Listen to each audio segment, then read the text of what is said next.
संत श्रेष्ठ माऊलींच्या या पुण्यभूमीत वारकरी संप्रदायाच्या आणि समाजाच्या विविध मागण्यांच्या अनुषंगाने कर्मवीर हरिभक्तपरायण श्रद्धेय भगवान महाराज कोकरे यांनी गेली 12 दिवस या ठिकाणी जे आंदोलन सुरू केलं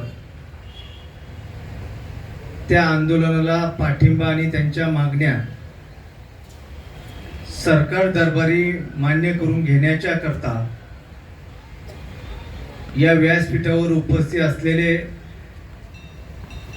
प्रकाश महाराजजी जवंजाळ असतील, पुरुषोत्तम महाराजजी मोरे इनामदार असतील, माणिक महाराजजी मोरे इनामदार असतील, भोसले महाराज असतील, मिलिंद भाऊ असेल, सर्वच व्यासपीठावरील मान्यवर, राजकीय क्षेत्रात आमच्याबरोबर काम करणारे आमचे सर्व सहकारी आणि उपस्थित सर्व भाविक भक्त नागरिक बंधू भगिनींनो, आज या ठिकाणी कोकरे महाराजांनी ज्या मागण्या समाजाकरता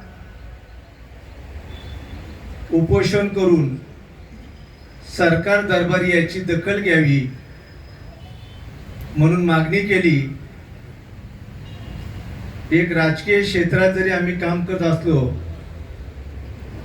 तरी इथं कुठलंही खोटं आश्वासन देण्यासाठी आम्ही आलेलो नाहीये.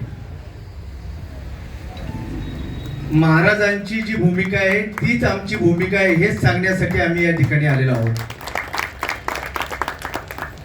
आणि मगाशी या ठिकाणी उल्लेख झाला की हे मागण्यांचं दान सरकार दरबारी मंजूर करून घेण्याचं काम नव्हे तर प्रभूचं साक्षात दर्शन करून मंजूर करून घेण्याचं काम आज माऊलींच्या या भूमीमध्ये जे दान तुम्ही आमच्याकडे सोपवले ते दान नसून तो प्रसाद आहे आणि तो महाराष्ट्राच्या जनतेला दिल्याशिवाय आता आम्ही शांत बसणार नाही हे जाहीर आजच्या या कार्यक्रमाच्या निमित्ताने या ठिकाणी सांगतो. खरं तर महाराजांनी या ठिकाणी ज्या पोटतिडकीने आपल्या भावना व्यक्त केल्या, समाजामध्ये काम करताना माणसं स्वतःसाठी जीवन जगत असतात परंतु समाजाच्या साठी जीवन जगणारी मूल्यवान माणसं या व्यासपीठावर उपस्थित आहेत. म्हणून त्यांचं देखील समाजाप्रती असलेल्या भावनांच्या माध्यमातून त्यांच्या करता आपण प्रयत्न केलं पाहिजे. म्हणूनच या ठिकाणी आपण सगळेजण त्यांना विनंती करण्यासाठी आलेलो आहोत. महाराज या पूर्वीच्या अगोदरच्या काळात आपल्या मागण्या सरकार दरबारी आपण मांडल्या परंतु त्या ठिकाणी ज्या पद्धतीने आपल्या अपेक्षा होत्या की या मागण्या जेवढ्या लवकरात लवकर शासनाच्या माध्यमातून मान्य होतील परंतु त्याच्यामध्ये काही विलंब झाला असेल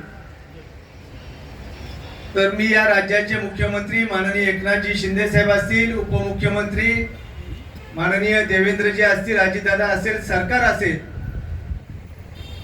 पुढच्या 10 दिवसाच्या आत या व्यासपीठावरील सर्व ज्येष्ठ ऋषितुल्य व्यक्तिमत्व आणि आपल्या नेतृत्वात राज्याचे उपमुख्यमंत्री देवेंद्रजी फडणवीस साहेबांकडे तातडीने बैठक लावून या मागण्यांच्या प्रती आपला न्याय कसा मिळेल याच्यासाठी आम्ही नक्कीच त्या ठिकाणी प्रयत्न करणार आहोत. खरं तर बालयोगींच्या आश्रमाच्या संदर्भातला जो महत्वाचा मुद्दा आहे,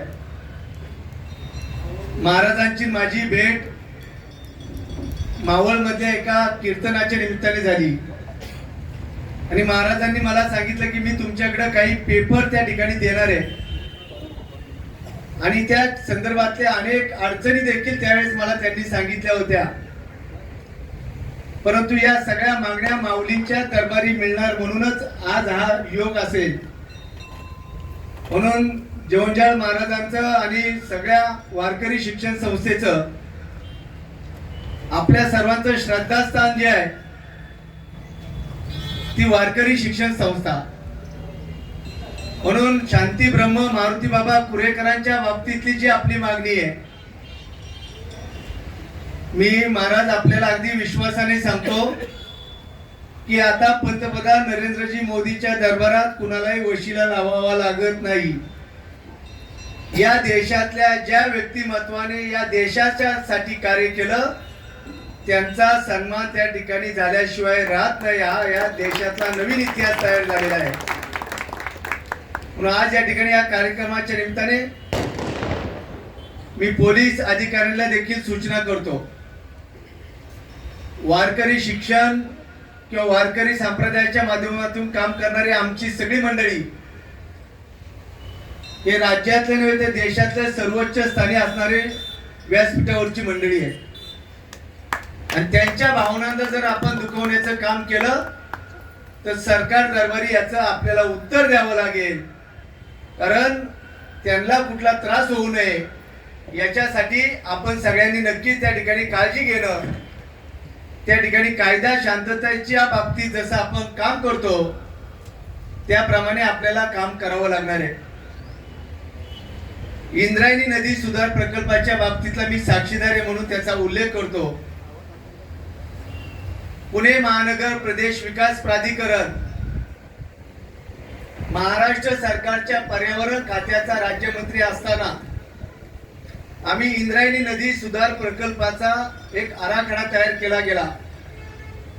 60% खर्च हा केंद्र सरकार आणि 40% खर्च हा राज्य सरकार याच्या माध्यमातून राज्य सरकारने संपूर्ण या इंद्रायणी नदीच्या आपल्या पवित्र असलेल्या प्रकल्पाच्या संदर्भातला सुधारित आराखडा 15 दिवसापूर्वी त्या ठिकाणी अंतिम केलेला आहे.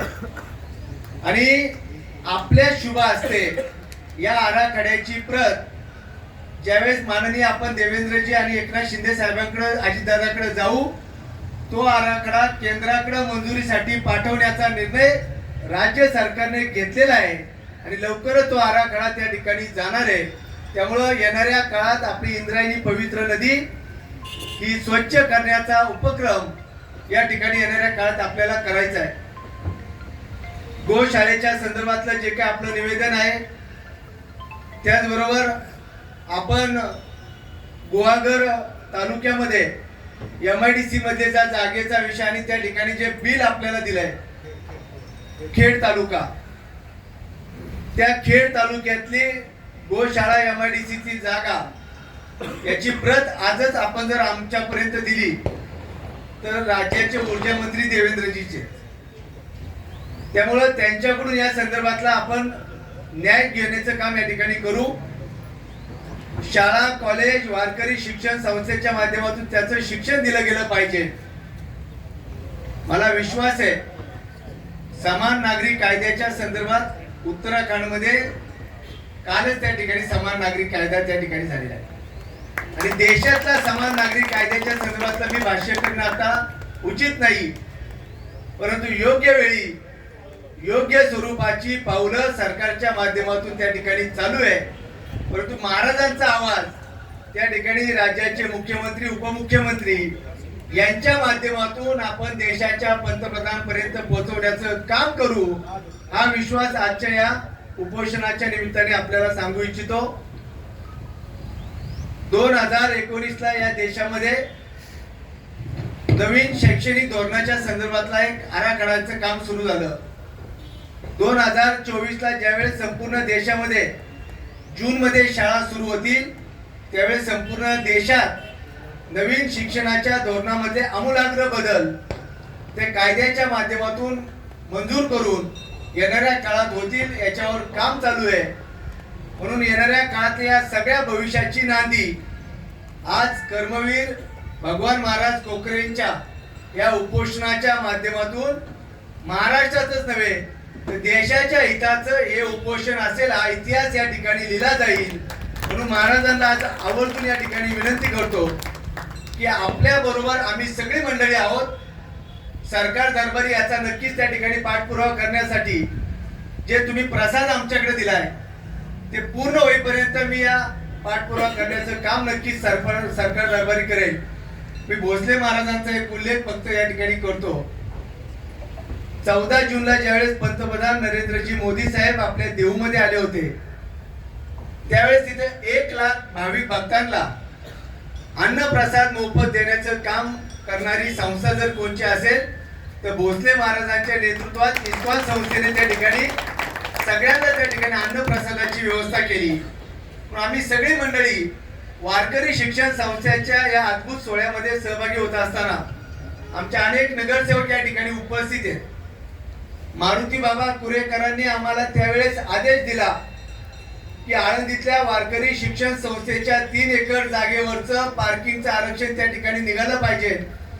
जवंजाळ महाराज त्याचे साक्षीदार आहेत की वारकरी शिक्षण संस्थेच्या जागेवरचं आरक्षण काढण्यासाठी देवेंद्रजींनी बैठक बोलवली आणि 1 मिनिटामध्ये आरक्षण मुख्यमंत्री असताना काढण्याचं काम माननीय देवेंद्रजींनी त्या ठिकाणी केलेलं आहे. वारकरी शिक्षण संस्थेच्या प्रती किंवा वारकरी संप्रदायाच्या प्रती सरकारची भावना ही अत्यंत संवेदनशील आहे, सहानुभूतीची आहे.